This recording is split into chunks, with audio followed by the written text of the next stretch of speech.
Welcome back to the show, my friends. I am your host, Eric Salaji. If you've had an uncomfortable experience and you'd like to have it shared here on the show, please get a hold of me at contact.uncomfortable@gmail.com. The world wants to hear your story and wants to hear your experience. So reach out to me and let's get yours on the next episode of Uncomfortable. If you haven't yet, make sure to like us on Facebook and Instagram, both at Uncomfortable Podcast 65. And once you get a chance to listen to a couple episodes or maybe view a couple episodes, please make sure to leave us a 5-star rating and review wherever you can. That alone is the most important thing you as a listener can do to help get this show out in front of more people. With more people listening, you guessed it, more great stories coming for you. If video's more your thing, then make sure you subscribe to Uncomfortable Podcast on YouTube, where you can get the video version of most shows, including tonight's show. If that's where you like to listen to us, please make sure to click like and subscribe and hit the notification bell so that you are notified with every new release. Take a minute and check out the Uncomfortable link tree, as it's the single best place that you can find anything and everything uncomfortable all in one spot. The link for that is in the description down below in the show notes. I got a great show for you tonight. The gentleman with us tonight is retired active Army, served over 20 years. Internationally recognized Bigfoot researcher, including numerous investigations and expeditions, featured more than 25 different TV appearances, 40 plus radio and online interviews. It's going to be 41 now with this. Dozens of books and periodicals. He's a guest speaker at numerous conferences around the U.S. and Canada. Ladies and gentlemen, if you will, please give a warm, uncomfortable welcome to Mr. Todd Neiss. Todd, welcome to Uncomfortable. Hey Eric, how you doing? I'm well, sir. I'm well. Thank you for taking the time to work this into your schedule. I know you're a busy guy, and I appreciate it. Well, thank you for having me. It's my pleasure.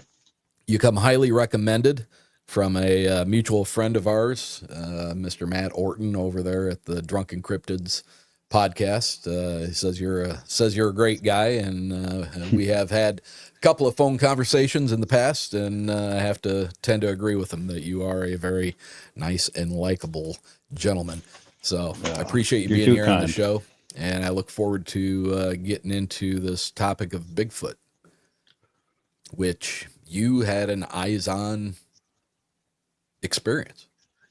I did, and I should preface that with the fact that even though I grew up in the Pacific Northwest, and obviously being kind of ground zero for that sort of activity, it never really registered me as something to really take seriously. So I wasn't a believer. Wasn't really an enthusiast at all. You might call me agnostic. Didn't care one way or the other, but all that changed for me. April 3rd, 1993, while conducting demolitions, explosive training with the Army National Guard in Oregon. Uh, well, that was my baptism, and I've been at that ever since. This quest to reconnect with them and to learn more about them. It changed my life. 25 seconds of my entire life up to that time. I was 34 at the time. It it's weird. Everything that seems to have happened since that day just goes back to that moment that Before you get really into the changed my actual life. before you get into the Hmm. actual moment that you saw Hmm. them, and I say them, that kind of spoils it. But um, admittedly, you're saying that you were agnostic about the idea. You weren't one way or another on it. Um, in 25 seconds, altered your life Yes, it was an significantly. epiphany, total epiphany. Significantly. Not only a belief system, but also what would you say? A course It's a correction, lifestyle, a course honestly. correction in your life. That's crazy to have an experience like that. But it's it's crazy for somebody who hasn't had that kind of an experience. But myself, having had experiences in other aspects of let's say paranormal or um, the unknown, it is significant, isn't it? It is. It was a huge detour in the path that I had taken, and I couldn't have predicted this sort of a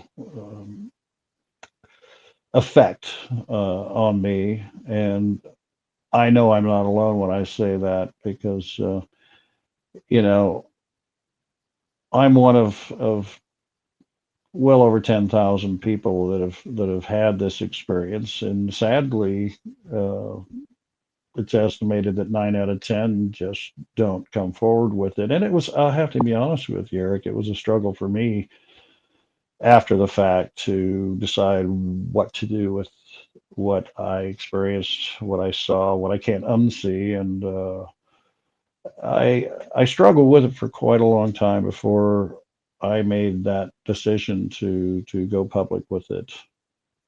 And how long did that take you to come to terms with, where you were uncomfortable enough, comfortable enough to actually Yeah, talk right. about it?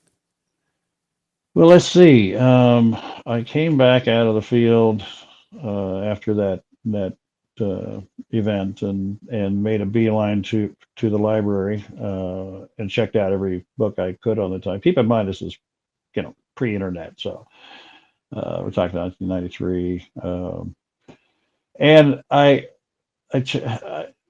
never had an interest in it, but now obviously I had an impetus to follow up on it and learn more. And I want to say the first time I went public, it was kind of a pseudo public sort of event. I had met the Mr. Peter Byrne, a pioneer researcher in the field, was the first to contact me, and he encouraged me to, if nothing else, to join this group in Portland, where I lived at the time, called the Western Bigfoot Society. This was a group of people that met once a month in the basement of a used bookstore. It was ran by a gentleman named Ray Crow. And 25 to 30 of us would gather in this basement. It was kind of like, I don't know, I call it Bigfoot Anonymous. You know, um, Were they all experiencers, or were they a mix of experiencers and enthusiasts?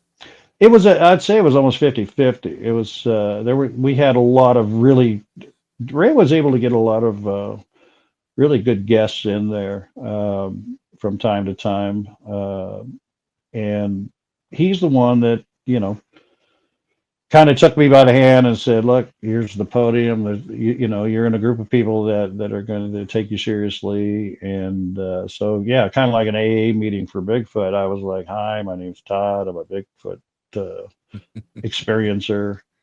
Hi, Todd. I still haven't got my coin yet, but Your anyway, chip? yeah, right. So so I just kind of started out that way. So I mean, in a small scale, that was the first time I actually talked with people in public, and then ultimately, 1994. So just about a year later, I was approached by Peter Burns, who he said that he was working with the film crew with the TV series uh, Unsolved Mysteries, and asked me if I'd be willing to go on camera and give my testimony. I mean, at this point, nobody's thinking of me as a researcher, and whatever research I did, it was Right. personal, for me. But I was like the eyewitness, the token eyewitness, and so I reluctantly participated the first time on television in 1994. Later on, I would, as I got known a little bit more, I was invited to speak at the Sasquatch Symposium in British Columbia, Harrison Hot Springs. And apparently they had been doing this for a number of years. And again, the token eyewitness, not the researcher, but I did show up there in 1996 and I was invited back the next 3 years. And that's where I met, the real big dogs. Uh, Aside from Peter, I met Renee DeHinden, I met Professor Grover Krantz, John Green, Dr. John Meldrum, all the horsemen kind of came into play. A lot of other big names, but be that as it may,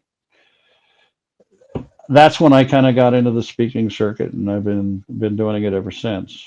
Let me ask you something here. Okay, so you brought up some pretty significant names in the Bigfoot science research Community world. community. Yeah. And then you have, for the last 20 31 years. 31 years, in what was it, 2015, you started your own group, the American Primate Conservancy.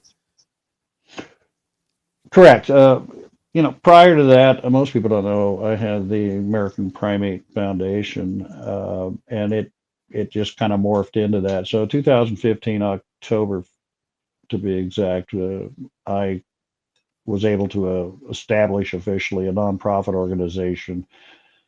The key being Conservancy. I always ask myself why I experienced what I did. I can think of so many things that could have been different that day, different time, different place, but for it to happen the way it did, I kind of found myself looking for a purpose, a reason why me, and Yeah. I found that purpose in really taking a legitimate concern for the species itself. Obviously, um, they're fairly rare.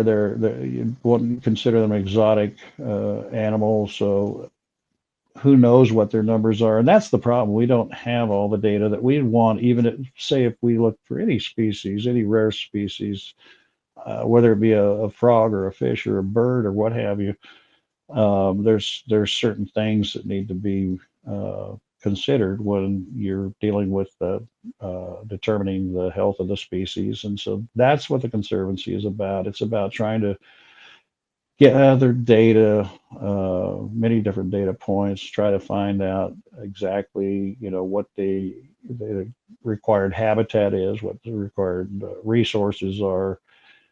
And through that, I think we're able to get a little closer, if you will, to the target, and then hopefully we will be able to obtain evidence in whatever form required to meet the criteria to get them officially taxonomically recognized, and that's key to getting them protected. Because short of that, it's pretty much impossible to get something protected that doesn't have that sort of confidence, if you will. Right. And I think Conservancy, in the bold facedness of the name of your group, is specific to the animal itself, the creature, Absolutely. I the mean, being. But yeah. I think that also has to come into play with the Conservancy of the habitat, which, a lot of people, I think, think that is one of the reasons that there is a lack of interest in proving these things real, because then the implications are is if they are out there and they do live in a certain place, then they have to be provided a safe place to live, right? Especially if they are what I think they are, and that is something much more related to us uh, than just a simple large dumb animal. Oh, I couldn't agree more. I have, through my research, come to the conclusion that what we're dealing with can only be in the Homo species, a hominid versus a hominid, but primate just the same. Humans are considered primates. Most people think of, there's a lot of gray area. You know, a lot of people just, when we talk about human, they immediately jump to Homo sapien, and without Right. regard to the fact that there were 13 iterations of Homo human, until we got to Homo sapien. And what's interesting there is that the first 5 iterations could not walk bipedally. And I think that's key because these things obviously do. This species obviously does. There is no hominid. I can't say this clear enough that there's no hominid.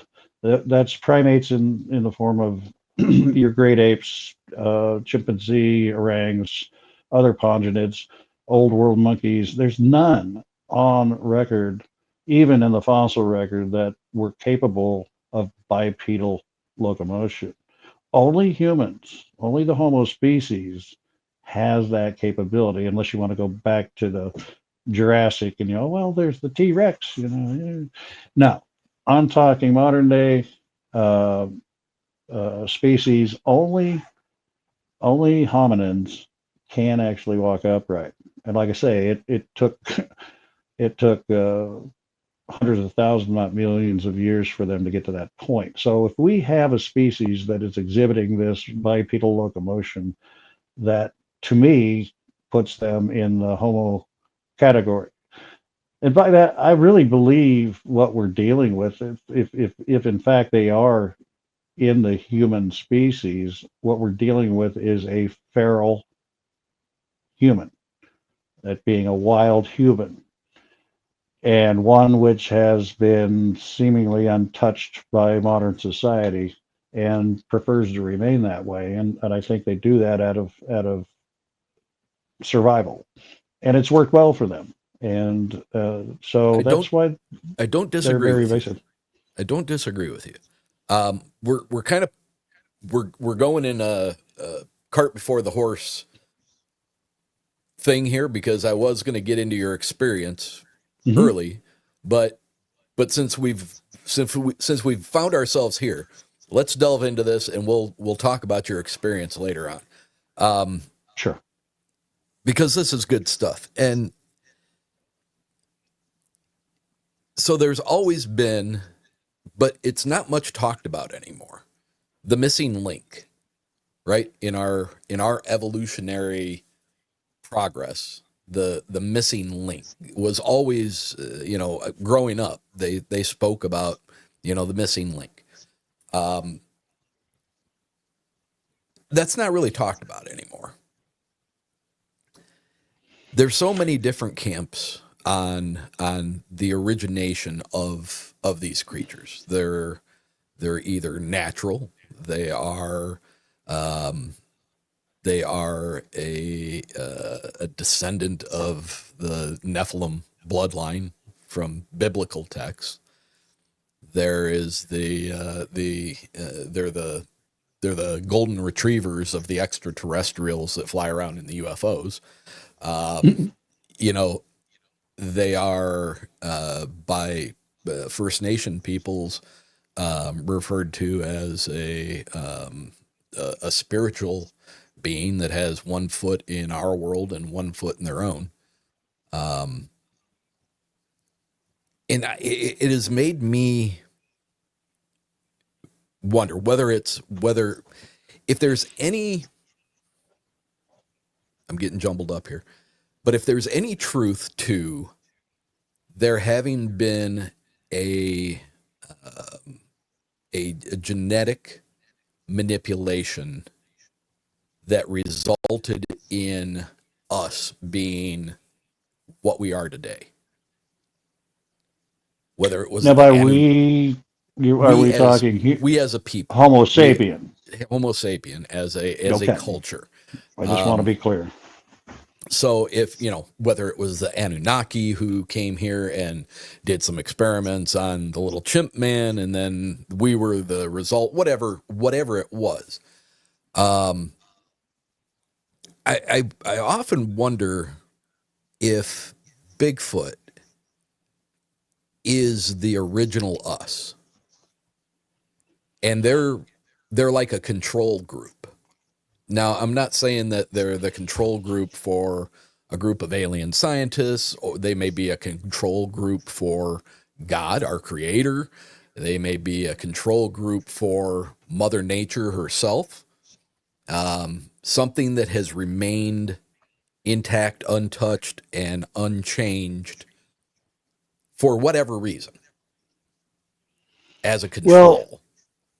whatever the case may be, they are part of our biodiverse system, and for that matter, they have to play a key role. So, what you're saying is has some truth to it because they're here. Now, we have to keep in mind that thousands of species have come and gone. It's just the natural course of evolution, and we lose species every year. We find new species every year, which is good to know.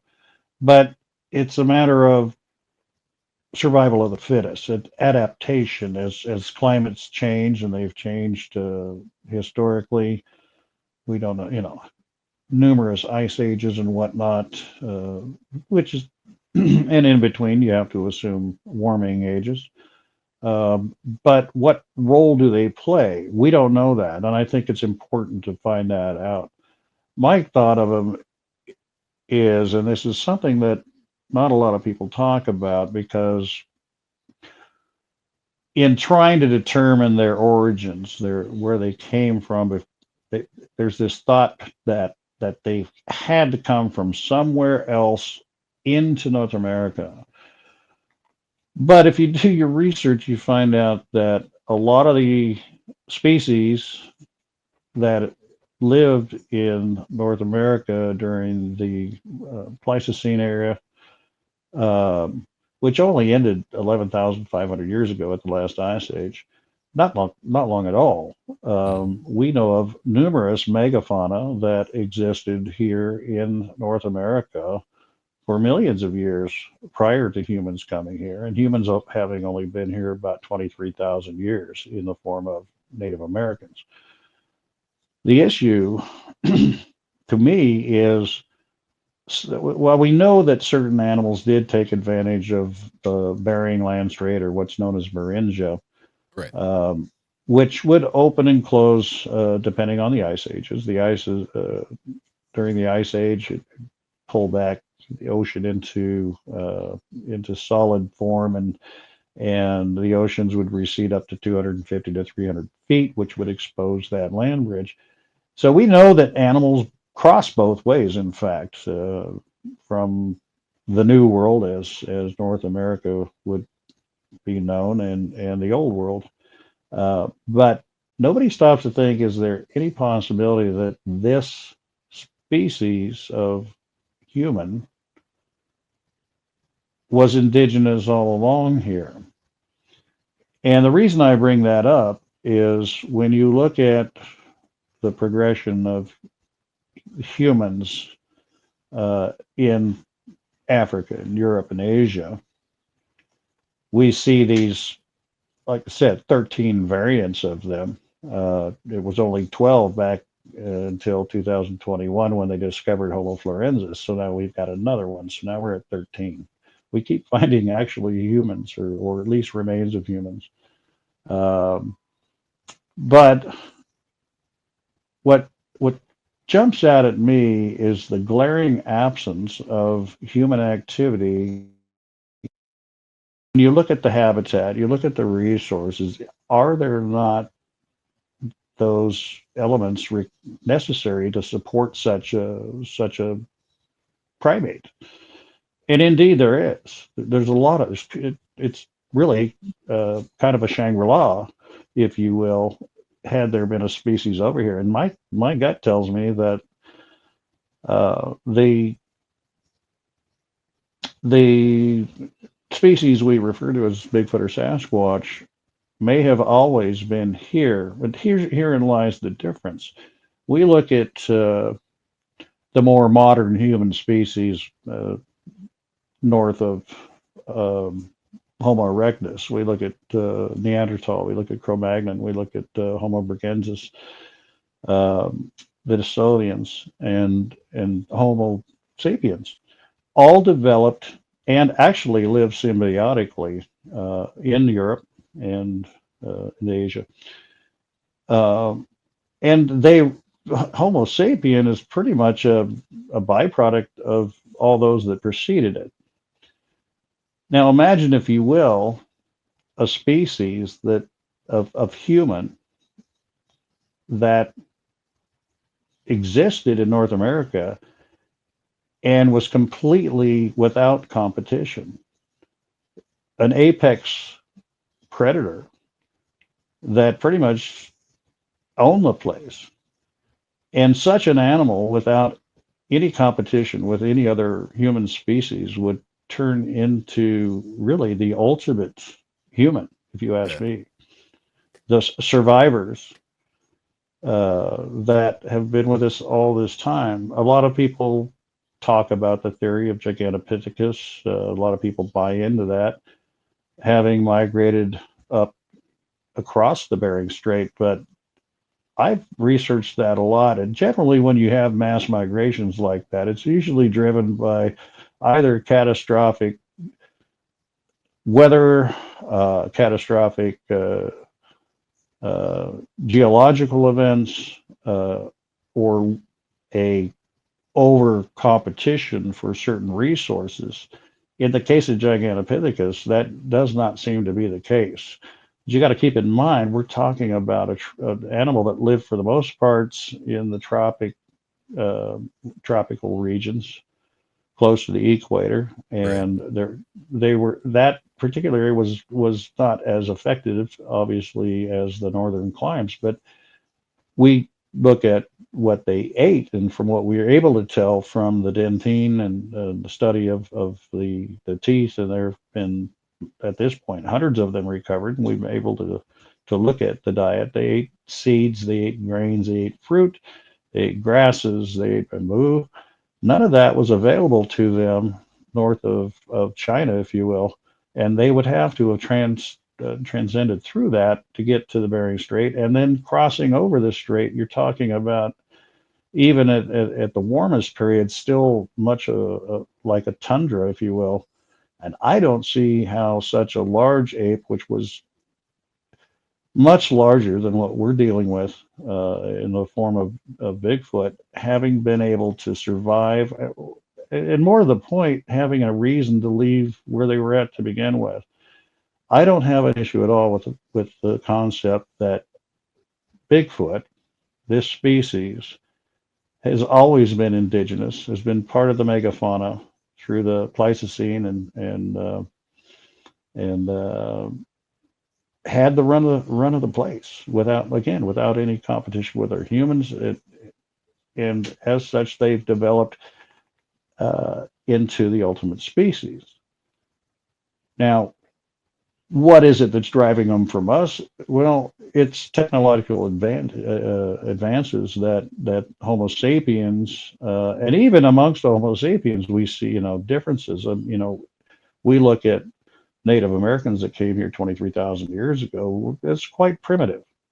We look at them as the Clovis type humans, and 300 years ago, here comes another iteration of humans from Europe that completely decimated Right. over a fairly short period of time the Native Americans that were here, and certainly the Bigfoot had to have been a witness to that. And where they might have lived symbiotically with the Native Americans, this new wave of humans, I don't know about you, but it was such an advanced technology that is, think about it, 300 years. Who knows? Maybe that's 10 generations, 15 generations, not very long, of observing us going from literally riding horseback to flying in jets and Right. trains and automobiles and all this stuff. I would think it would be almost tantamount to us today seeing a UFO or a bunch of UFOs landing in the mountains around us. I mean, I don't know about you, but I would be terrified by the advanced level of academic technology, Well, especially seeing what they did. it makes really good sense, the things that you say, but it does draw some questions, maybe just commentary from me on it. Sure. If there's truth behind the First Nations um, descriptors of these things, if there's truth to many of the people that we have talked to, that you have interviewed, that have had experiences laying their eyes on these beings, many times people will report that they have very strong Native American features. Um,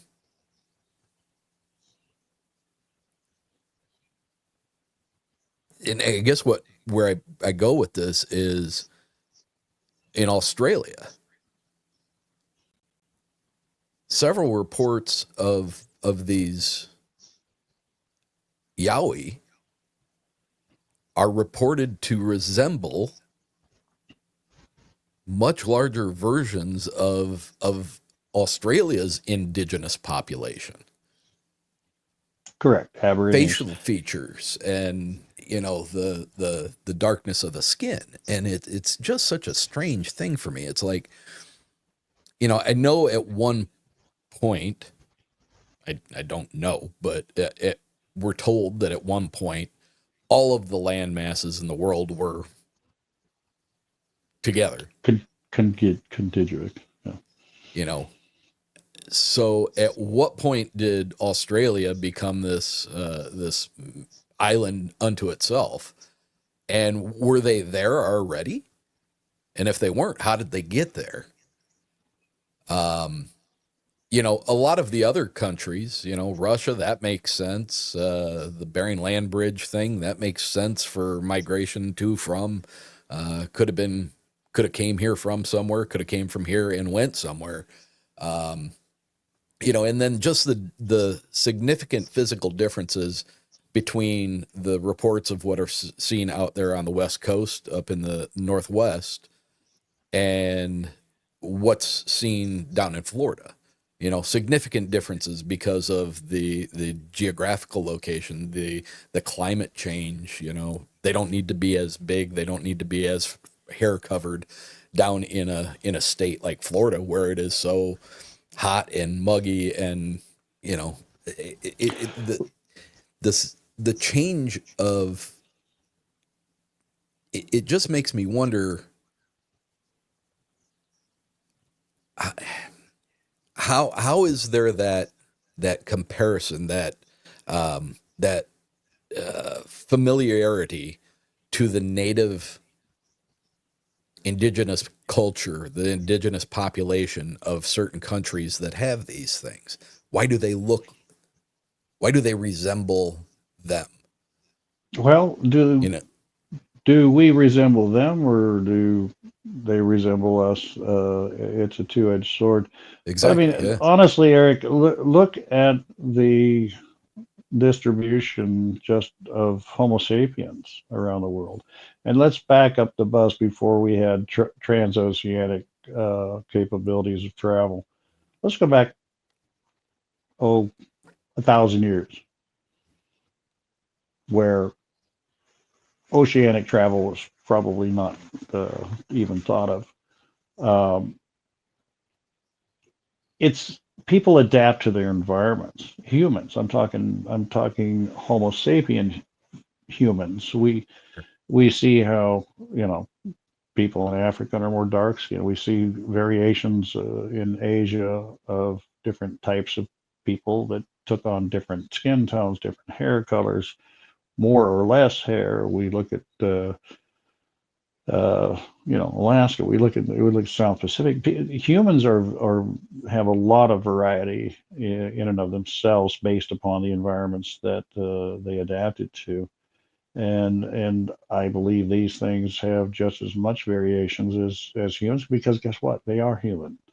Uh, I hate the fact that people tend to stereotype these things in terms of what they look like, in terms of behavior, in terms of intelligence. And the fact is, we wouldn't dare do that with Homo sapiens, with our, fellow humans, Right.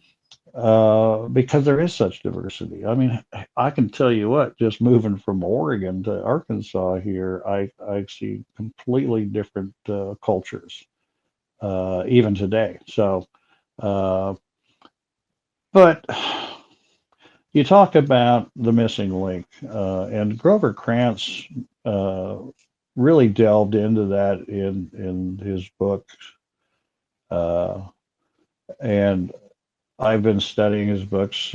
I knew him personally, and we've talked on the subject more than once.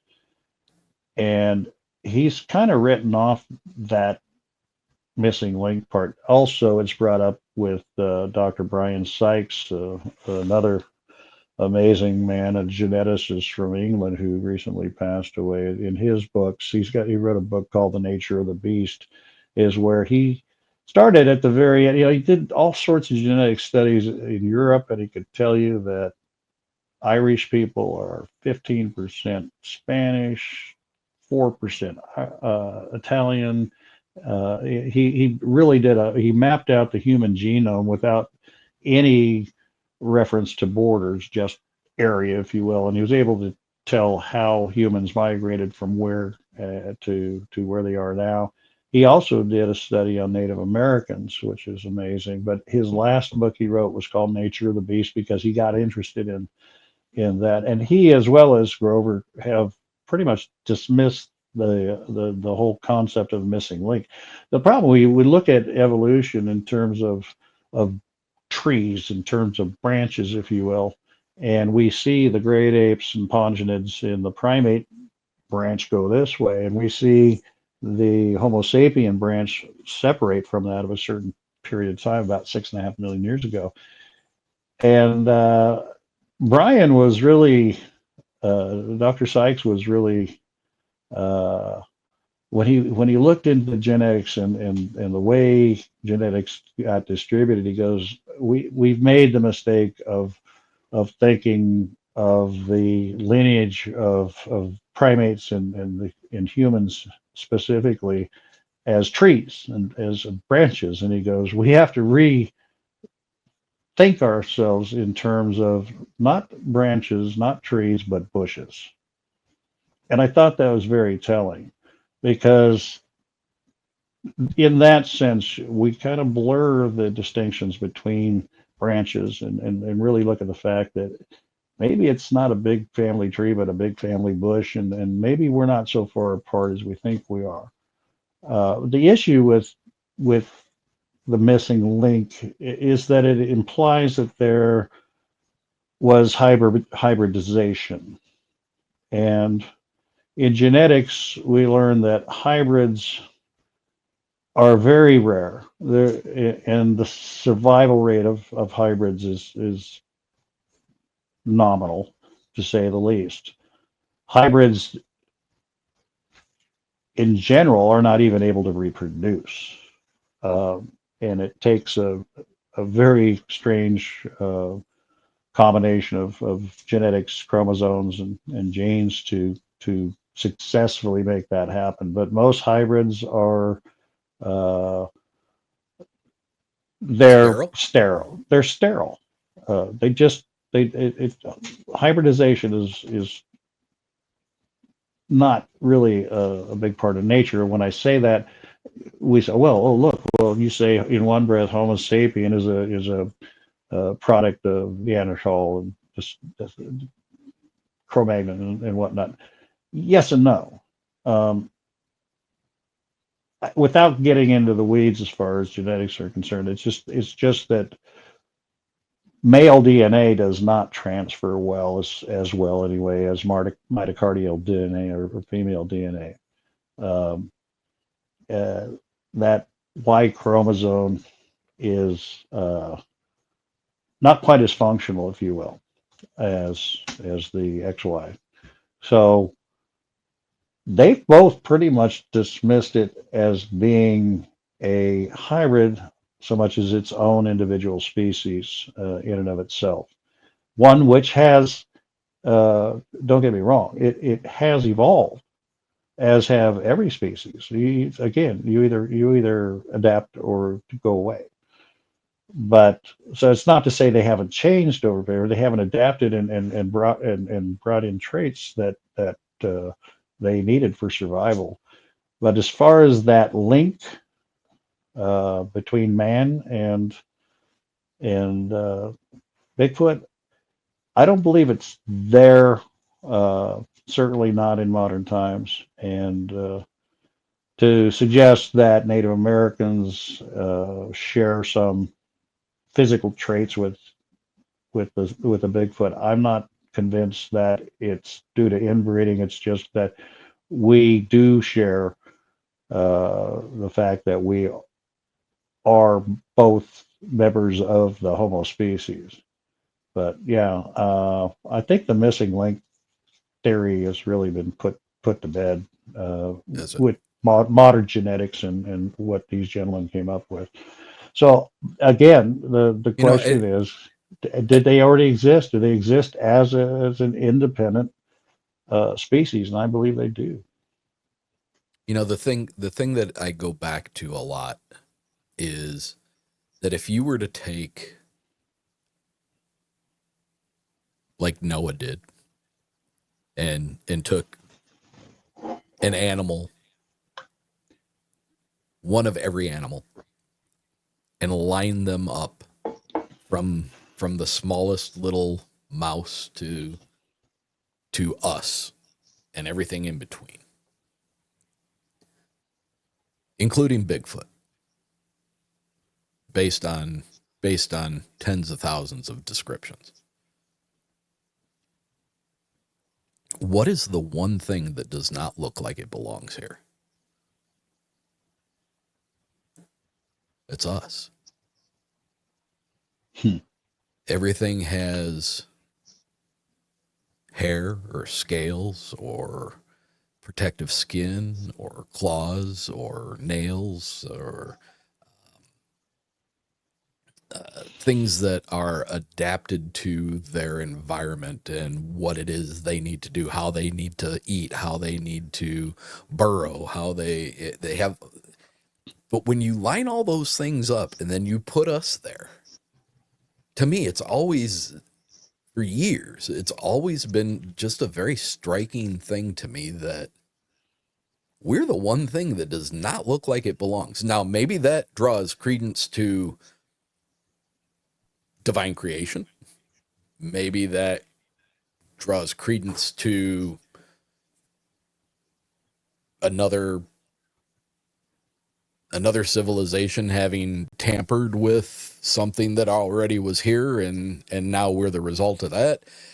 I'm not saying one way or another, but when you look at an animal looks like an animal. They completely different breeds, completely different. I mean, a platypus is a weird animal, but when you put it next to a beaver or you put it next to a mule deer, they kind of look like they go together because they're hair covered. Right. And but when you look at us, well, human in the form of Homo sapiens is there's no question that we stand out as a unique species, especially with regards to intelligence, and I think it's important to make the distinction when we talk about intelligence is how we measure intelligence. We When we talk about the intelligence quotient or IQ, a measure of human knowledge, intelligence, that is of an intelligence born of academics, if you will, of technology, based uh, thoughts and reasoning that yeah, but it far and away exceeds any other species on the planet. And where and how that took place, that distinction happened, is yet to be determined. But hopefully we will be able to nail it down. But again, going back to intelligence, people ask me all the time, are Bigfoot intelligent, or are they just a bunch of dumb apes, a bunch of monkeys, or what have you? And I have to point out that there's a difference between academic intelligence and primal intelligence. And For when sure. it comes to primal intelligence, we have to understand that Homo sapiens at one time had a tremendous amount of primal intelligence. And over time, due to the whatever happened that separated us from Neanderthal and other hominins, something triggered a almost an eruption of intelligence on a more of an academic level, which is it's kind of a two-edged sword, because I mean we have been able to, in terms of adapting, to use technology to counter any sort of climate or geological or whatever sort of uh, environmental changes that happened. As humans, we're able to throw on a coat or turn on a heater, turn on air conditioning. And in the process, we have sacrificed that primal intelligence over generations. Really, not that many, to be honest with you. You go back to the 1800s here in the United States, and if you didn't hunt, you better know a rancher, or you're not going to have any Right. meat on the table. Okay. We had literally only a couple hundred years ago, we had a tremendous amount more primal intelligence that we do today. And as generations go forward, we are regressively losing that primal intelligence. Well, So I I think don't that think it's fair. Go ahead. I think that goes hand in hand with becoming what we call civilized. You know, at the point where you used to have to sleep with your small family pod around a fire and worry about whether something, a predator, was going to come out of the woods and try to take either your elderly or your newborns. We slept with one eye open. And I think that as time has progressed and as we have put walls around us and roofs around us, over us, and the ability to lock doors and lock windows, we have drowned out those primal uh, those those primal abilities. Well, requirements, to be honest. And You know, no, you make a good point. And that when people ask me, who's more intelligent, humans or Bigfoot, or what is the level of intelligence? They're obviously intelligent. I can tell you that without a doubt, that they are able to recognize certain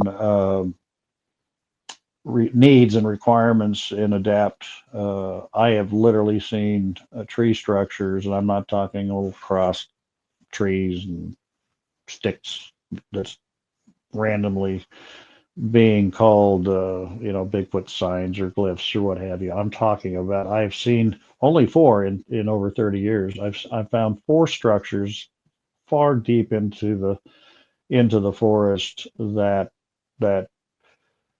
definitely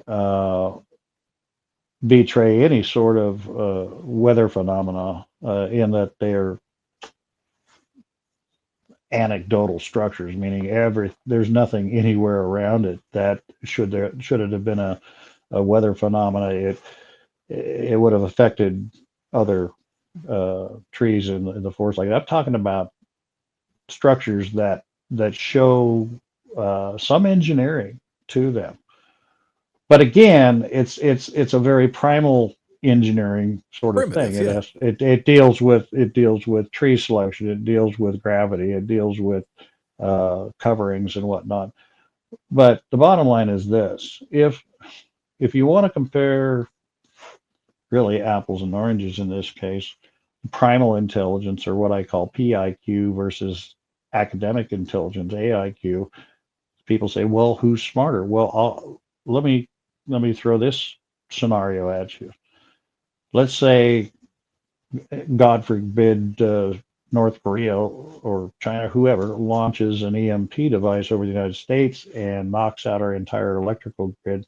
I could tell you within a month or two, and we people would start dying. Within 6 to 12 months, probably a quarter of the population would have died. Uh, Given a decade, literally half of the Homo sapien population would be extinguished. How does that affect Bigfoot? Absolutely not a bit. So you tell me who's more intelligent? Us, who are continually dependent upon technologies that we develop, which is cool.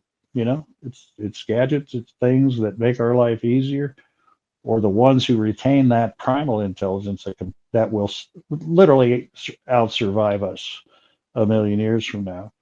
We have the ability to Well, completely annihilate the Homo sapien race, but it's not going to affect them hardly at all. They don't depend on anything because they have been and remain focused on primal survival, and they're very good at it. And every day that goes by, we're losing it. So I would well, it, say, in the long term, the Bigfoot will be around long after we are.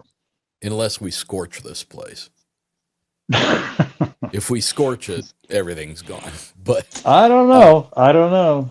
um, Again, I but have to go back to just primal survival instincts. There will be survivors. They'll be few and far between as far as Homo sapiens are concerned. But I dare say that the Bigfoot will fare much better than we do. That's for sure. Don't you agree? I do agree. Um, but I keep having questions, and they're not necessarily about what you're saying. It's real. They're coming because of what you're saying. So Sure. you you brought up us, Homo sapien. Um, I'm not quite sure at what temperature hypothermia sets in. Um, if you don't have heat and you're out in the wilderness, you're done for. We just If lost two Bigfoot researchers in the state of Washington right, just before Christmas. And right, granted, and they could have been out hiking or camping. It doesn't matter what their activity was, but yeah, we're very vulnerable out there. but I guess what they had clothing on, they had coats. Um, they were obviously very ill prepared for the conditions that they encountered, and God rest their soul. Um, but when it comes to these creatures, there's a lot made about maps and overlaying projected areas where these things are thought to inhabit.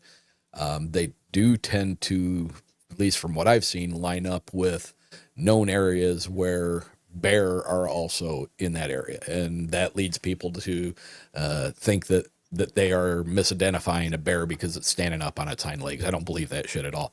But so, but bear hibernate, and when they hibernate, it's not as much out of the need to get out of the cold as much as it is that during that time food is not that readily available. So they hunker down, they go to sleep, and they wake up hungry as hell. Well, their I don't. metabolism actually shifts into low gear Right. as it does with bison. Yeah. Their need for certain amount of caloric intake is diminished. Their metabolism literally goes into a stasis that just kind of keeps them just a hair above of dying, but they get through it. But again, a lot of that depends on where they're at. A lot of the bears in the lower 48 go into a kind of a semi hybrid native state, but yeah, they but that's again part of adaptation. So So I guess what I'm getting at is in the case of Bigfoot, mhm. these creatures,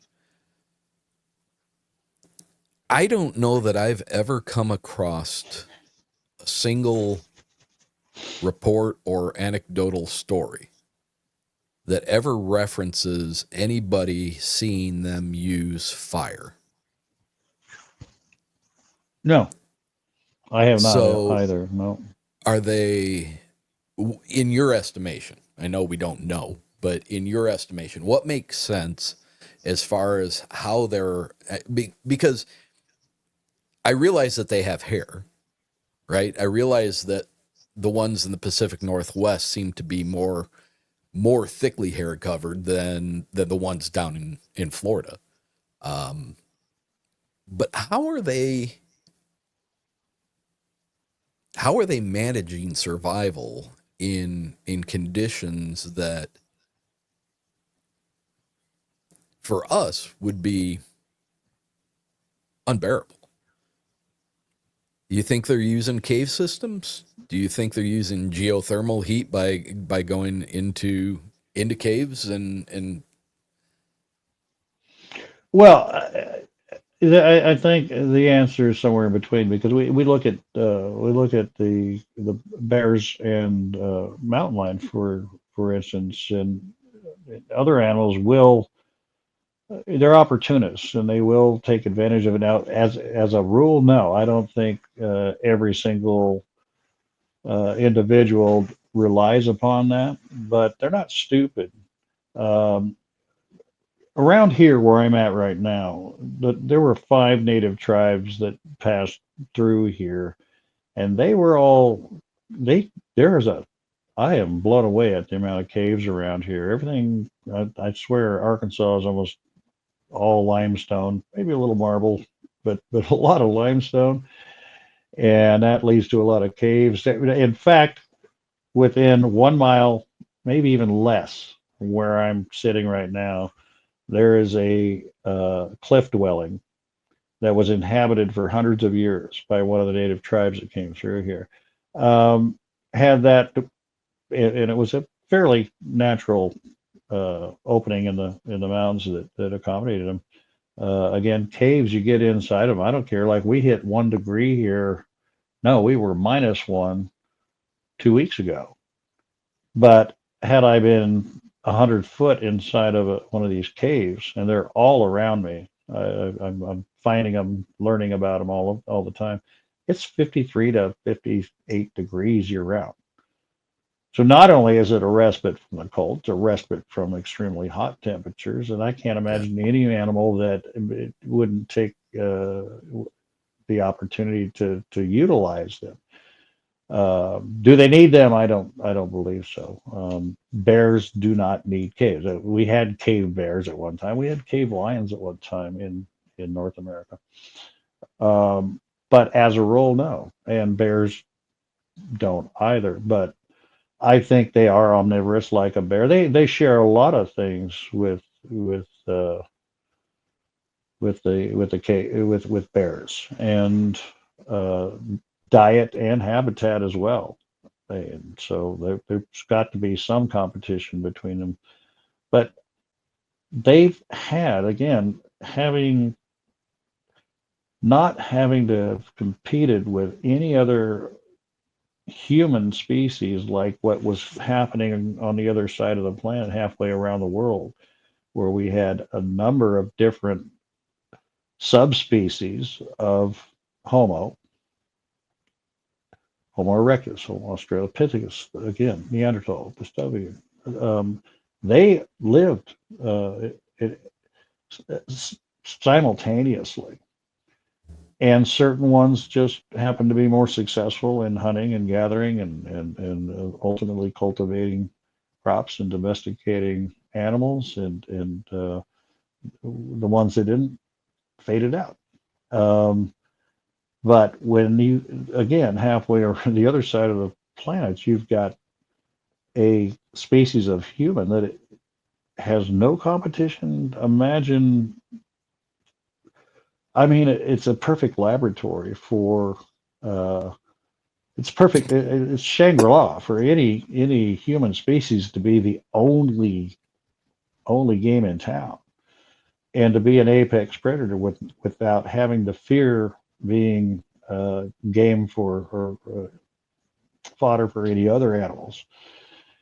And that's sort of a leisurely, if you will, sort of a non-competitive lifestyle would give them plenty of time to adapt to these different fluxes in the weather. And we're not just talking what we have. I mean, we'll go -1 here to 110 in the summer, Yeah. but I'm talking millions of years. We're talking numerous ice ages that they were able to adapt to. And so just generationally, I think they've learned to roll with whatever Mother Nature throws at them. There's no right or Us wrong humans, not so answer. much. There's There not isn't. no right or wrong answer to what I'm going to ask you next, but just Mm, out of curiosity, it's all um, speculation. do you think there was ever a time where we coexisted with them, not necessarily just at the same time, because obviously we do now, but do you think there was ever a time where we were um, living in closer proximity to them culturally? Absolutely. We know, for instance, that humans in the form of Homo sapien have inhabited North America for at least 23,000 years. And that has only been uh, verified in the last 5 years. Because you go back beyond that, there was a good friend of mine, Kathy Strain, you may know her as an anthropologist and also a Bigfoot researcher, was involved in the oldest Homo sapien settlement to date. 5 years ago was 19,000 years ago, roughly, plus or minus.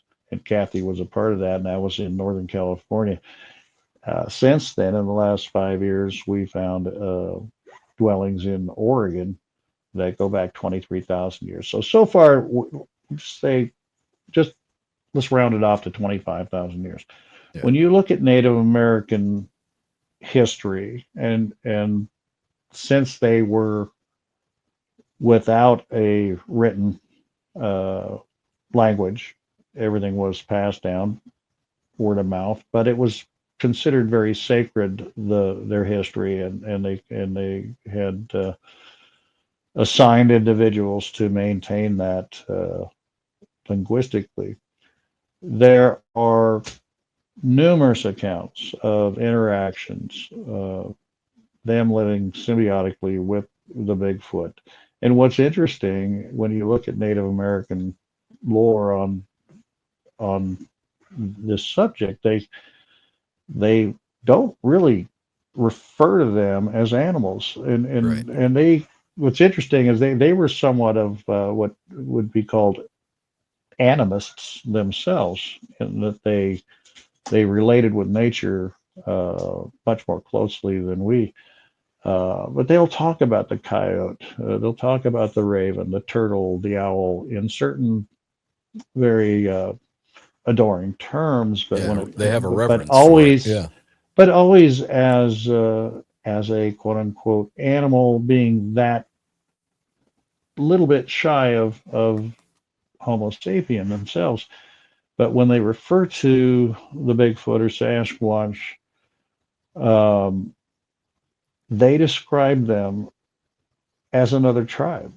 And I think that's an important distinction because they would call them, for instance, the first ones or the old ones, referring to the fact that they were here first before Homo sapiens came on the scene. So they've made it very clear that the Bigfoot were well established prior to Homo sapiens coming on the scene. And they did live side by side with these things. Now, I don't know how much cultural social exchange went on between them, but the interactions happened uh, considerably, in so much as visitations between them and an understanding, if you will, of real estate, because there was so much more of that to go around prior to um, uh, the new wave of humans, the Europeans that came here. And so there were certain areas that were set aside, and they were marked, if you will, as Bigfoot uh, villages, if you will, or Bigfoot areas, and they respected one another, and they pretty much stayed separate. So there was this mutual respect that went on, but yeah, they clearly made a distinction between the Sasquatch and other wild animals, and they did revere them, and they considered them powerful spirits, as well as physical beings, but they kept their distances, and so there's no question that they lived together, but there was this unspoken uh, respect between them, and you'll find that there's a large number of places that they would name it. Just speaking particularly about the Pacific Northwest, there were six different languages. There were, dozens of villages and dozens of tribes, but they all fall within six language groups. But they developed a trade jargon, if you will, the Chinook trade jargon, where they would come together certain times of the year to trade amongst themselves, and so they kind of developed this pig Latin, if you will, this trade jargon that was known as Chinook jargon, and the one word they all agreed on that described the Bigfoot was skookum. There are other words that they had. I mean, Dasanaqua, Bakwas, Itzayaha, Oma, There's so many. all these different names that they within their tribes, within their language groups they had. But when they got together, they'd have certain words for tree, certain words for fish, certain words for this, bear, deer, whatever, rock, bone.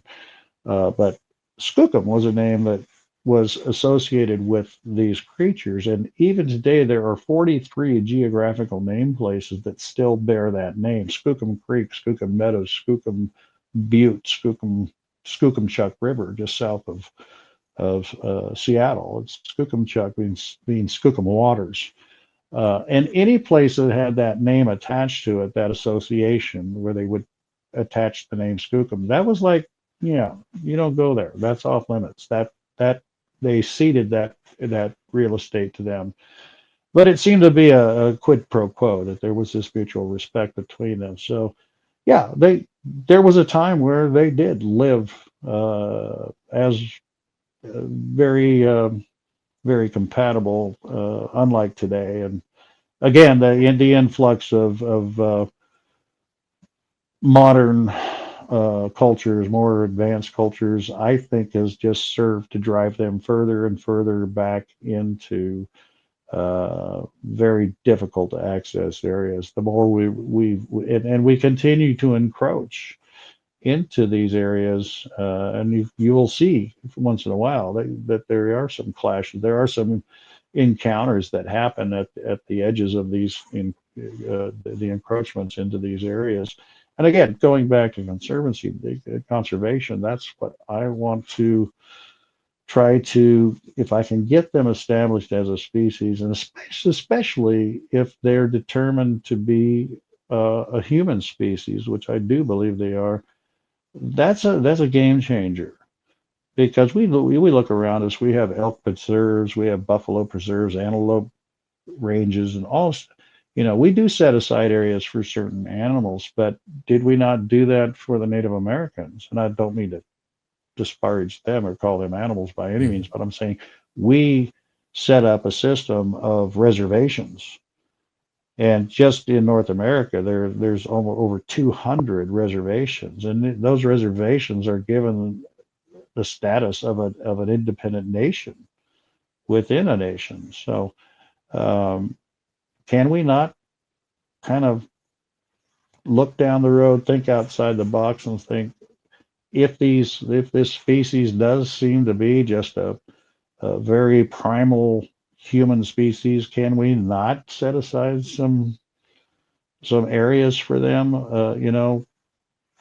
Resources be damned, as far as human needs, as far as logging and whatnot. Can we not set aside certain areas that these things can be given an opportunity to exist outside of the modern world? Because it seems that that's what they want and that's what they need. You know, we don't log in our national parks. I mean, Right. can we not take something like find some regional areas like the Olympic National Park in Washington, take a a portion of that and just basically restrict Homo sapien incursion into that without permission, without really their permission. We just say, look, over time, I think they'll understand that this area is we're not going in there anymore. This is theirs, and they can live there in peace and exercise their cultures just like we did with the Indians in the reservation. They have their own autonomy, and I think in time that's a possibility. I just for me, Eric, what I saw, what I experienced that day that we have yet to talk about, anyway, is that I want. I know what I saw was extremely rare, and I feel very fortunate to have been witness to it. But I want to make sure that my kids, my grandkids, my great grandkids have at least, albeit very rare, I want them to have the opportunity that I did. I want to make sure that this species is given its due in terms of respect and that we make sure that they don't go into extinction. They're very, very unique species, and they're not that different from us. I honestly don't believe that, other than size. I mean, physically, they are obviously, but they've had to become what they are. And I think we need to respect that, and hopefully, when we get over this glass wall we keep running into, where science doesn't want to step outside the box and even accept the possibility, we citizen scientists are left to our own devices to try to solve this enigma. And I'll What do spend the you rest of my life trying to do that. what do you think is the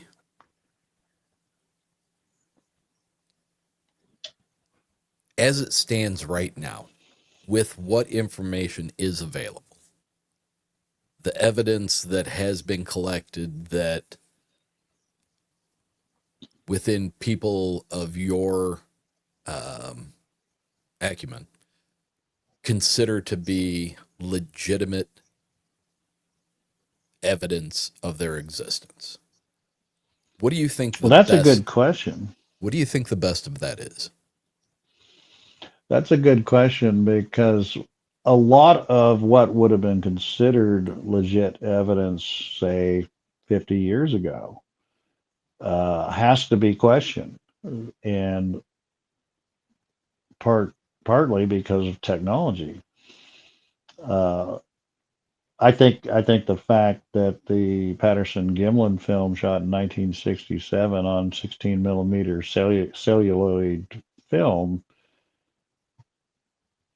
had it happened today on digital video format, would never have gotten the traction it has, because you have to look back at the era. They didn't have Photoshop. They didn't have ways of Mhm. editing video and whatnot. You AI. got the real deal, you know. So in a sense, our technology is kind of biting us in the butt when it comes to, we could have all the legitimate video in the world, unless it's incredibly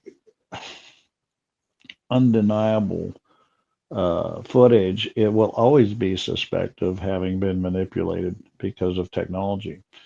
So today, because of that technology, we're really pretty much bound to DNA. Is going to be a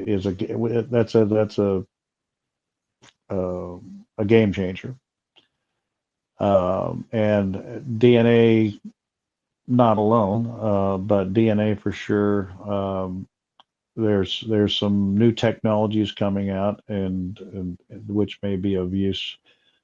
Solid phase micro extraction, for instance, SPME, otherwise, is uh, not that new of technology, but it's a way of being able to capture a chemical signature from certain specimens. Even a scat, for instance,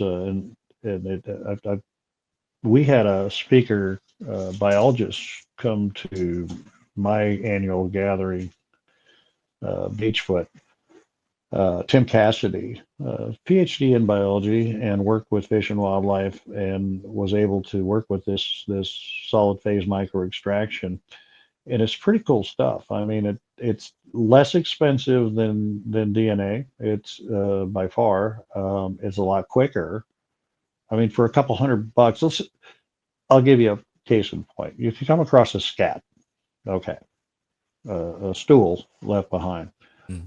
there is this device that you can wave over that scat. You don't even have to make contact with it physically, because everything has a certain rate of radioactive decay, Mhm. and we're constantly sloughing off that those molecules. This is the reason bloodhounds can track down a human, because we're constantly shedding skin cells every day and regenerating them, you know. But we're also sloughing off molecules. Well, this is where SPME comes in, where you can literally, all you have to do is get it close to the specimen, and then retract it back to a sealed, hermetically sealed uh, container, and take it to a lab, and with the proper equipment, they can put together a chemical fingerprint that is not parts per million, not parts per billion, but parts per trillion, in terms of being able to measure up to 90 different chemicals that were captured that are specific to that specimen. And so you go, okay, so we've got this chemical fingerprint, has got X amount of, iron, sulfur, ammonia, whatever. And you got this lovely little fingerprint, but we don't have a database to compare it to, I right? was just going to ask, but to compare Yeah. it to what? So that the interesting thing about solid phase micro extraction is it's come on the scene literally 20 years ago, to be honest with you. It was used in the perfume industry to try to figure out the proper chemical formulation for that Spanish fly, right? And then eventually coffee growers got into it, to where they were able to test different batches of coffee. But again, with this instrument not even touching the coffee, but just capturing the chemical signatures. And then vineyards got into it when it came to different wines, different years of wines. Yeah. So the perfume, but that's where it came from. And now Fish and Wildlife are using it to identify and start putting together a database, and Mr. Cassidy worked with a study where they studied 4 different felines: mountain lion, cougar, mountain lion, bobcat. I know there was domestic cat in there, and there was a fourth one, and they had scat that they were able to test, and they could do a blind test using solid phase microextraction to 100% identify which species it belonged to once they got that database set. Yeah. And then, to their surprise, they were actually able to differentiate between the same animal or the same species. You could have scat from 5 different bobcat, for instance, and you'd be able, let's say you had 100 samples, you'd be able to pick out which ones belong to which cat, specific individual. And it got to the point where they can tell whether they're pregnant. They could, just by looking at the chemical signatures. So technology is coming along to where things like DNA, SPME, God knows what's going to come up, uh, next year. Um, Video footage is tough. That being said, photographs and video used to be thrown out automatically, but there's a body of scientists, zoologists, biologists in Stockholm, Sweden, uh, that are charged with naming new species and monitoring the health of them. Um, that actually accepted. It was in the Journal of Science. They accepted a species. I won't get into the specifics. It's not important, but it was the first time ever, based solely on a photograph. Actually, it was a series of photographs that they accepted a subspecies, actually, as a completely unique subspecies, and gave it a taxonomic name. Never been done before. So it really depends on the situation, but by and large, photographs, video, unless they're exceptionally clear, which for some reason eludes us with this species. It's because they're Um, blurry. well, we can go down that rabbit hole another time, but I've worked on some theories as to why we've had difficulty photographing them clearly, why people have actually thought that these things either appeared or disappeared. I've got a Uh, theory as well. yeah. These are some things I've been working on the last year, and which will come out in this book that I'm penning and hopefully getting published here in the next few months, I hope. Uh, but yeah, Well, I tell you what. I tell you what. Let's. Can I get you to commit to doing another show? yes, I'd be And happy to. and in that show, we'll call it the blurry connection, because I think that while different, we'll probably wind up in the same place. Your theories and mine, and I think that would make for a very interesting topic. You might be right. I would be inclined to call it the bridge, and the reason being that because of an experience I had, what based on something that I had kind of pigeonholed into paranormal, supernatural, sort of beyond science, modern science explanation.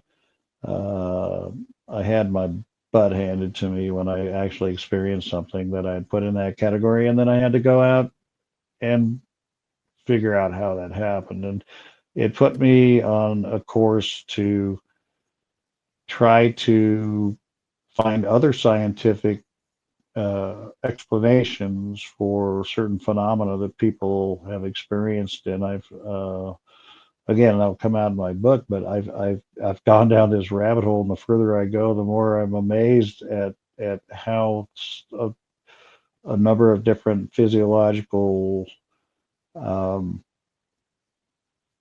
conditions can account for what people have experienced. I don't have a problem with. I don't disagree that they didn't have an experience. I might have An uh, alternate way of which it in which it it, was the it comes causation of down it. it comes down to interpretation, and I think perhaps they've misinterpreted, and it's easy to do, especially when you experience something that doesn't seem real, or doesn't seem like that there's a logical explanation for it. And a lot of times in those cases they get exaggerated or embellished, and but I'd like to bring it all back, and I want to stand on that third rail between science and biology and paranormal supernatural, and see if I can't build that bridge between them and say, hey, if you'll give me an opportunity, and I'm speaking to both people in the room, if I'm talking to the scientists and the paranormal, say, look, can we have this little kumbaya moment, if I can explain to you that these people aren't nuts, and we have a lot of what I found out we've known for 70, 80 years. It's just never been applied in this particular case because it wasn't a practical application or had a commercial value. But what I found is amazing, and I think that I think we're going to find that uh, you and I are probably singing off the same sheet of music. So yeah, let's do that. Let's Yeah, do let's do that. that. But All I right. think it'll be a lot of fun. Tentatively, the bridge to blurry or the blurry bridge. Okay. I've got it written down. All right. um, but let's leave people hanging on that one. Sure. Let's get into what prompted all this for you For me. back Yeah. then. Yeah. Yeah. Again, I have to say that I wasn't a believer. I wasn't a cheerleader for the possibility of these things being around. I honestly had to see it to believe it. That's the category I put it in, and not dismissed it entirely, but it's like, you know, I got I got to see it to believe it. Well, on April 3rd of 1993, while conducting explosives training in the mountains of the Oregon Coast Range in northwest Oregon. Um, my unit, the 1249th Combat Engineers, had three different sites. These were gravel quarries that we conducted these very large explosives. I'm talking hundreds of pounds of TNT, plastic explosives, C4, ammonium nitrate, depending on what the training scenario was. And so we had blasted these huge explosions at the first two sites. We went on to the third and final site, which was a cratering charge, 250 pounds of ammonium nitrate that we'd been soaking in diesel for like 3 hours. Big boom. Big boom. We're talking a large mushroom cloud, maybe 2,000 feet high, and a small earthquake, temporary earthquake that you're going to feel it. You're going to hear it. You're going to see it. You're going to feel it. And anyway, we had set the fuse on that last charge, and then got on our vehicles and headed off for a safe distance to await the explosion. I was in the back seat of a Humvee, sitting behind the driver, and it was a beautiful day, especially for April on the Coast Range. My God! But it was a bright, sunny day, not a cloud in the sky, and so I had the window down, and being that I had hunted that area for both elk and deer, it was just natural for me to be looking around the countryside for critters, right? Well, I got a little more than I bargained for because we rounded this this right-handed, very long sweeping right-handed corner. And as we did, this clear cut came into view, which gave me a direct line of sight to the previous gravel pit quarry, if you will, that we had detonated perhaps an hour and a half before that. And when that quarry came into sight, I noticed three very dark figures standing out there in the open. And my first thought was, oh my God, there's civilians in the area and they're in a very dangerous area. How'd they get past our security? And, and I was about to say something when I realized, got uh, a very good look at them, and I realized that they weren't people, they weren't humans. Well, I guess, in hindsight they were, but not Homo sapiens. And I say that due to a number of things. Imagine, if you will, the quarry, the gravel that the gravel quarry was made up of basalt, and basalt is kind of a light gray colored, almost like cement colored rock. And on this bright sunny day, I've got these three jet black figures juxtaposed against this light gray backdrop. So the contrast was very stark, and so I could clearly make out the silhouettes of, and the arms.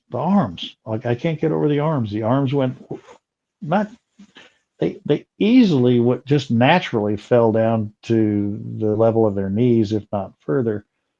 But super long arms. Even the legs were disproportionate to that of a human torso. And then the fact that, I mean, they just seemed extremely large, if you will. And not only that, they had a physique of a bodybuilder. All three of them. There were three of them watching us as we descended this road across the ravine, trying to get away from the impending explosion. But I've just got transfixed on this, and I'm like, oh, it didn't make sense. It's hard to explain. It's kind of like you'd have to be there, right? But the other thing was that while the larger of the three, the one that stood in the middle, stood there like a statue, and they're no mistake, they were facing us, observing us. There were two either side of it, and they easily would have been at least 7 feet in height, very broad shoulders. Again, the physique of a bodybuilder, not a stitch of clothes on them.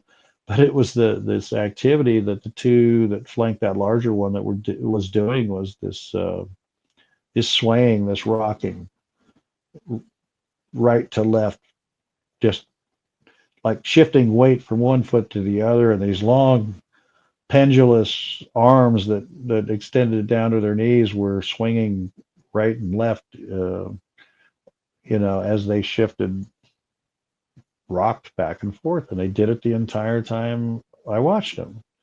And what do you estimate the distance from you to them? Well, I don't have to do that anymore, Eric, because I had estimated that when Peter Byrne, who was at the time with the Bigfoot Research Project, when I contacted them, they sent me a questionnaire, a report form, and I filled it out.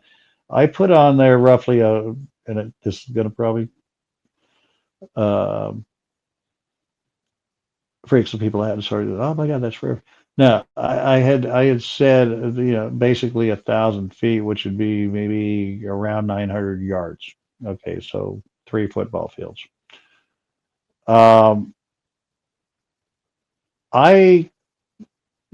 When Google Earth came out, I was able to locate the quarry and that road we were on, the apex of that turn. And they have a measuring tool, so I was able to measure from the apex of that turn down to that quarry, to just to the center point of the quarry, and it came in at about two, give or take 10 yards. It came about 282 yards. Okay. Seems like a long ways away, right? Keep in mind, clear sunny skies, unobstructed view. I watched them for between 20 and 25 seconds. Pretty long view. When we go to the range as an Army soldier, we are tasked to qualify with the M16 at 300 meters. No optics, no scopes, 300 meters, iron sights. We have to hit targets at 300 meters, and these targets are generally about 3 feet tall, 2 feet wide. These little, we call them Ivans, or these little plastic pop-up targets. I hit those 300-meter targets with no glasses, with no scope, no optics whatsoever. I hit those 300-meter targets pretty regularly. Just, and I'm not bragging because I can't hit the 200-meter targets to save my ass. But for whatever reason, with that weapon and those sights, I seem to nail those 300-meter targets. So if I can spot a 3-foot by 2-foot half human silhouette popping up at 300 meters, which is actually a little more than 300 yards, about 308 yards. I'd have to check, but it's anyway. I can see them clearly. A small 2 by 3 foot human silhouette. I can certainly see a 7 to 8 foot tall creature right out in the open at 200, well, less than 300 meters for sure. And had I had a weapon, I could have easily shot him. But you said it was and that's an interesting point too, because I want to get back to that. You could have easily shot. Not that I would have, but so if you said it was a beautiful sunny day in April, yes, complete, clear, unobstructed view of these things. Yes, sir. You liken their color to a dark black silhouette up against the light gray basalt. Mm-hmm. Was the coloring literally silhouetted because of the way they were lit by the sun, or is that an indication that it was jet black hair? Were you able to see that? And did you see any kind of tone of skin? Eric, now you're making me think. I hate that. So this is April. So the sun would have been between where it would have traversed in the summer and winter. So and always slightly to the south, but more so in the winter. So So I'm trying to figure out what direction the sun would have been hitting. Hang on. Summer. Yeah, the sun would have been coming in from the north. Yeah, so I mean, yeah. So they would have been casting a shadow directly away from me toward the rock walls of the gravel quarry. Thank you. I really hadn't thought about that. I hadn't put that together, but yeah. So they would have been getting the sunlight directly on their exposed front. Yeah. God, why haven't I? As soon as I think this is what I do. I ask the questions. No, but I mean, as soon as I think I've thought of every single angle on this, somebody brings up something. Yeah, I hadn't thought of that. But I've actually been, just so you know, I've been hypnotized twice. Have you? In regards to this sighting, by a hypnotherapist by the name of Doug Meacham, who volunteered to do that because he had an interest in Bigfoot and Bigfoot eyewitnesses. And I'm not the only one he's interviewed, and he's videotaped all of those interviews. But I was a little apprehensive to go under hypnosis, but his way of bringing out detail, but details that you don't necessarily recall, and not by leading questions whatsoever. He's very good at that, to just open-ended questions. But Were he there will any take. glaring things that came out of that hypnosis as far as detail that you didn't realize you captured?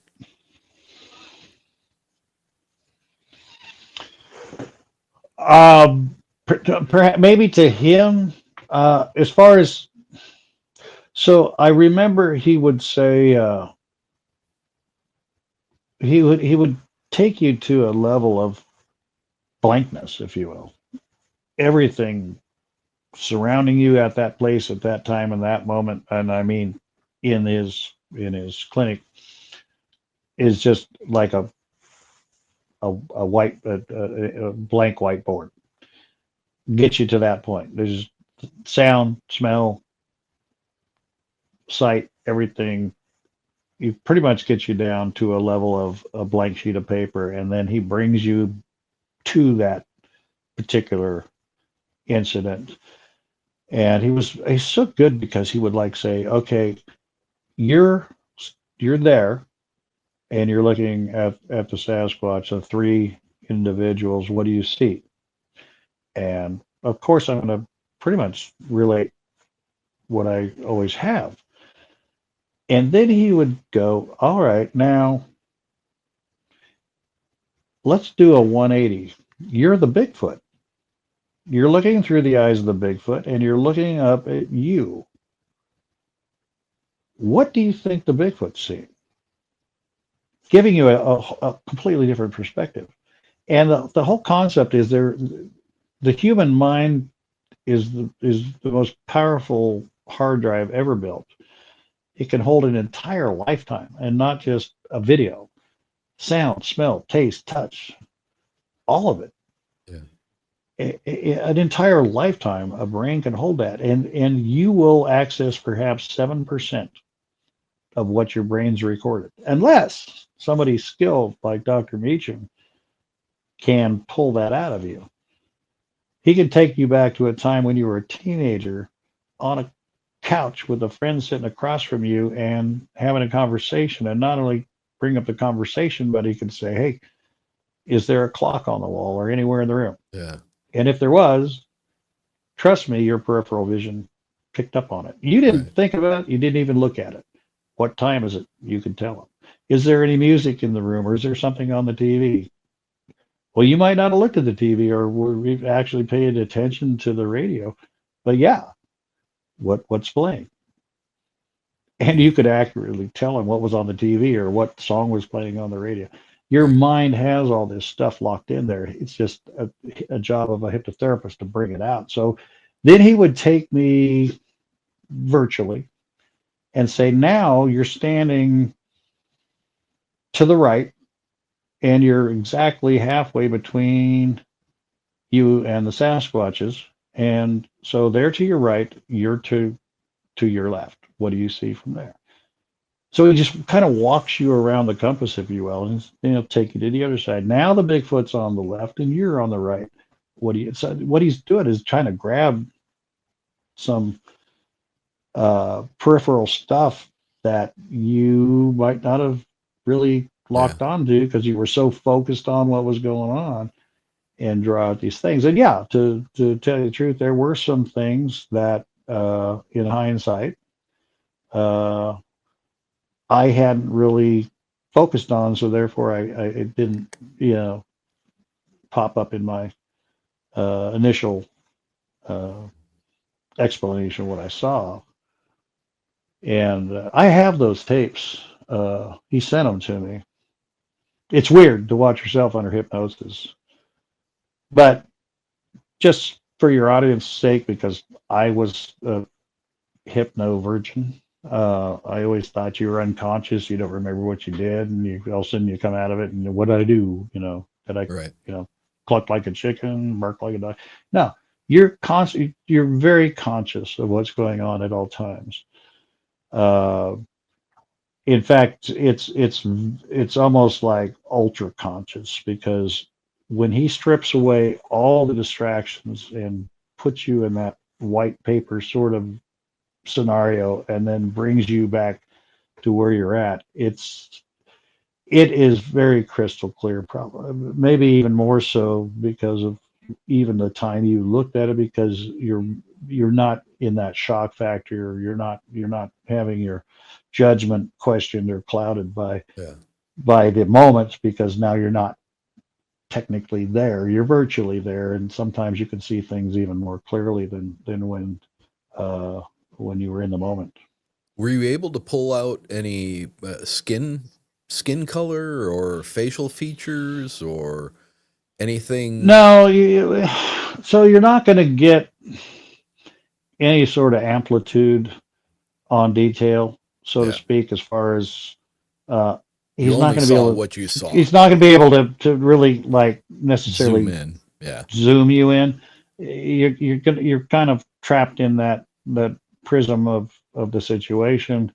But yeah, there are some minor details that you might not have thought of while you were experiencing that, because you're in shock. To be honest with you, Yeah. it's a traumatic situation.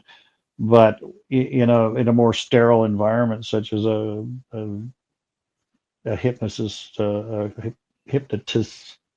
clinic, without any distractions, sometimes you can get, because you're not in that state of shock, that you can get some more details. And yeah, I would say he did bring out things for me.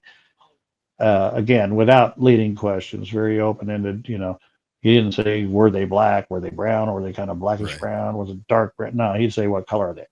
Keep it open ended. And no, he's great at what he does. And like I say, I'm just grateful that he's been willing to uh, to get involved, using his talents in that regard. But he's got a pretty good database of eyewitness accounts through hypnosis. It's a great tool. It's a great tool. I'll tell you that much. I Is I'll, is I'll, that it I will is say this, and I gotta say this. Both times he brought me back, and there's no other way to describe it. He brought me back to reality, to basically snap me out of it, if you will. It was so emotional that I had tears streaming down my face. from having relived the event Oh or yeah, oh yeah. I mean, it was both beautiful and terrifying at the same time. It's hard to explain. Um, at one point, the second time, he had brought up, and we had talked about it ahead of time, about 5 years later in 1998, when I was putting together an expedition with. Had the fortune of having Peter Byrne and Ron Moorhead on my team. We spent 8 days roughly in the same area where I had that sighting, and I got roared at by one of these things at very close range, and it put me in a state of almost paralysis. And the second time we did the hypnosis, he he wanted to follow up on that, and that one not only had tears coming out of my, I mean, he brought me out fairly quickly when he realized how absolutely uh, scared I was. right. But I remember I was wearing jeans, Levi's or whatever, and I ended up, my hands were just laying on my thighs, laying back on the couch, if you will. And when he brought me out of it, I had both of my jeans gripped in my hands. Uh, I had grabbed them, if you will, Yeah. grabbed some material from the thighs of my jeans, and had them balled up in my hands in a very tight grip, because I was so absolutely. I mean, he put me back exactly in that place, and I don't want to ever go back there again. But yeah, he called that one pretty short. He just, as soon as he saw what was going on with me, he said, "Okay, we had a key word to Yeah. bring me Safe back out word. of it. Yeah, it's a safe word. No, Yeah. absolutely. We had established that before we even went into the process. But You bring up it's Ron very Moorhead. effective, and it literally. I mean, I keep saying not literally. But it will virtually uh, take a person back and place them in that situation as long as they're comfortable with what's going on. And he's very good at what he does. But yeah, that second round was pretty intense. Yeah. You bring up having had Ron Moorhead with you. I've had Hmm. several great conversations with him. He actually spoke for me at my Bigfoot and Brews event conference that I've had a couple of years in a row. But I actually have him and Scott Nelson both coming on the show to to to not necessarily just go over the Sierra sounds, but that is the catalyst that had brought them together, and now they're great friends. And to kind of delve into how that's changed Ron's perspective by what Scott found, and how Scott's life changed because of what Ron presented him. But I'm looking forward to Hmm. doing that. How You do know, you? I have yet to meet Scott. I've known Ron for nearly 30 years, and we've been very good friends. We've What a nice guy. yeah, he was on that expedition in '98, and then um, in 2002, he and Peter and I and Al Berry, by the way, Al was still alive. Al was the one that actually recorded this Mm-hmm. year. So it was Peter, Al Berry, Ron Moorhead, and little me in the group for a week at Bluff Camp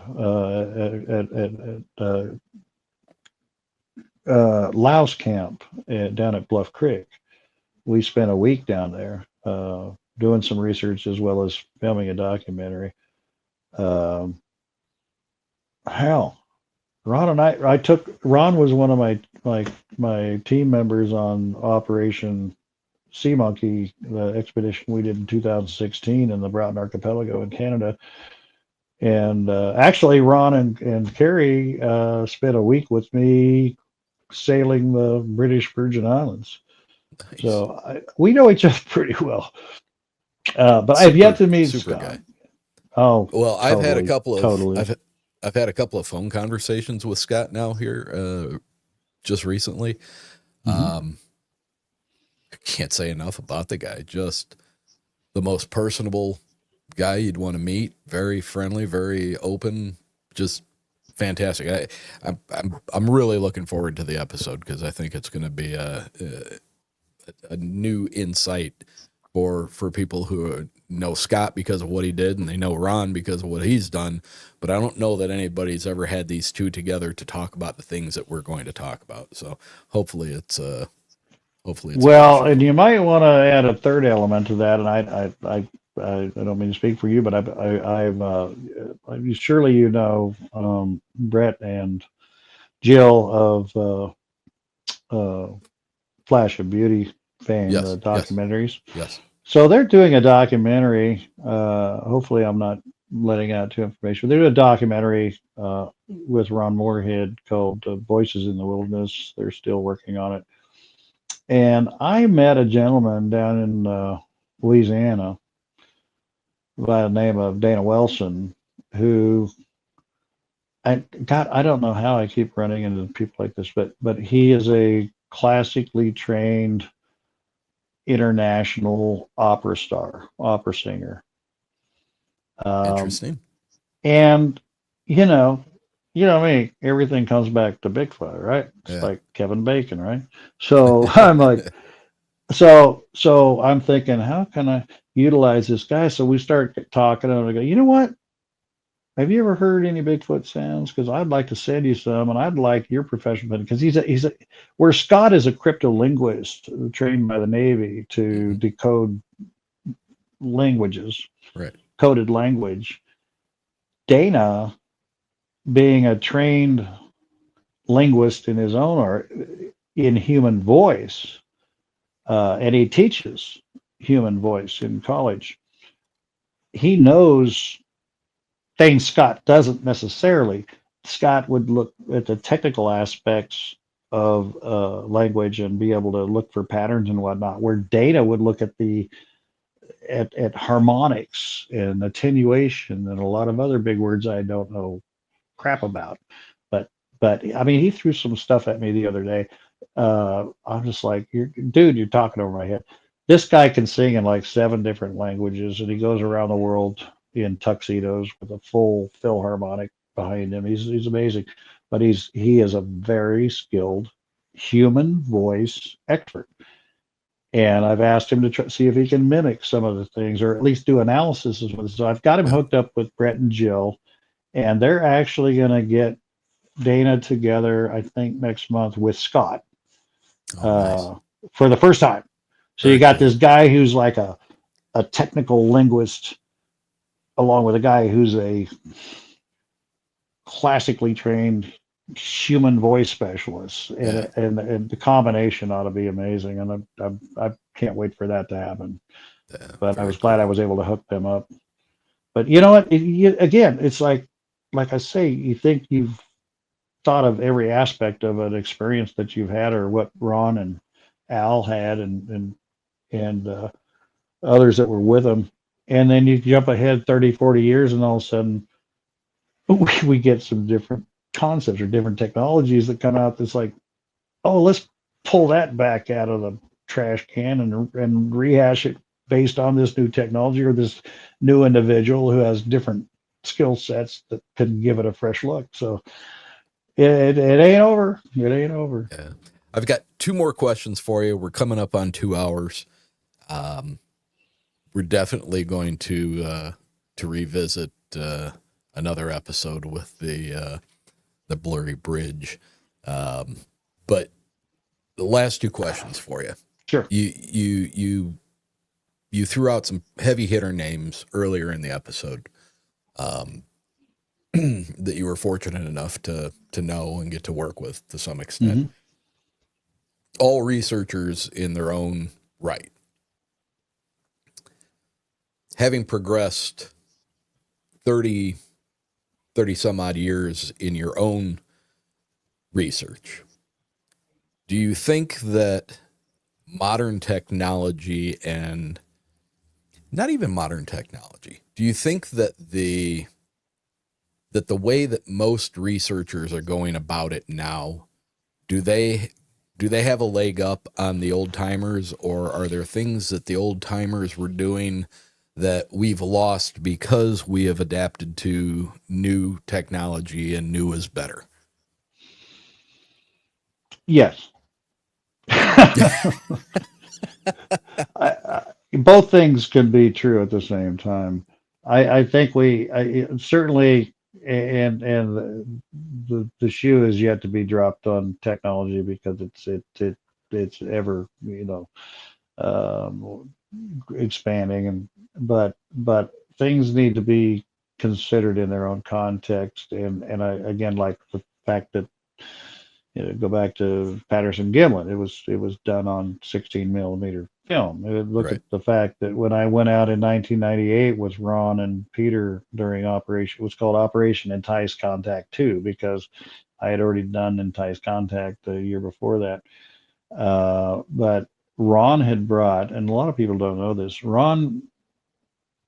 he flew his own plane down. Ron is a pilot, private Yep. pilot, and he flew his Cessna Bushmaster to the area that we were working, and he brought with him a shoebox, a big shoebox full, and I can't make this up. It was full of all of the tapes, all the cassette tapes that he and Al Really. had recorded several years worth, and they were raw, unedited tapes, and it just so happens that this antiquated 1974 Class C motorhome that I borrowed from Ray Crow with the Western Bigfoot Society happened to have a cassette deck in the dash, and speakers in the back. So I spent a lot of my downtime just plugging in tape after tape after tape after tape and listening to again raw. So you're not getting the best of the best, you're getting it all, but Yeah. you never know what you're going to get, right? So after listening to dozens of tapes over the course of 8 days, I turned to Ron. I said, because I have both the cassette version and the CD. CD version of the Sierra Sounds. I said, Ron, there's stuff on here that you need to get out. I mean, I like what you picked because he literally hand picked what to put on that first tape. But there's some other stuff in here that I'm hearing patterns, I'm hearing words, and I'm not a linguist, but I mean, when something's said 5 times within 1 minute, Yeah. it's either a word or a phrase, and there's a meaning to it. And I'll be damned if within a year he came out with that second CD. But Ron's got all that stuff. He still has it, and it's still in cassette form. I'm sure he's had it all digitized, certainly for Scott's use, Yeah. but it was quite a treat to listen to it. But so again, everything has to be taken in context with the time and the era that it was taken.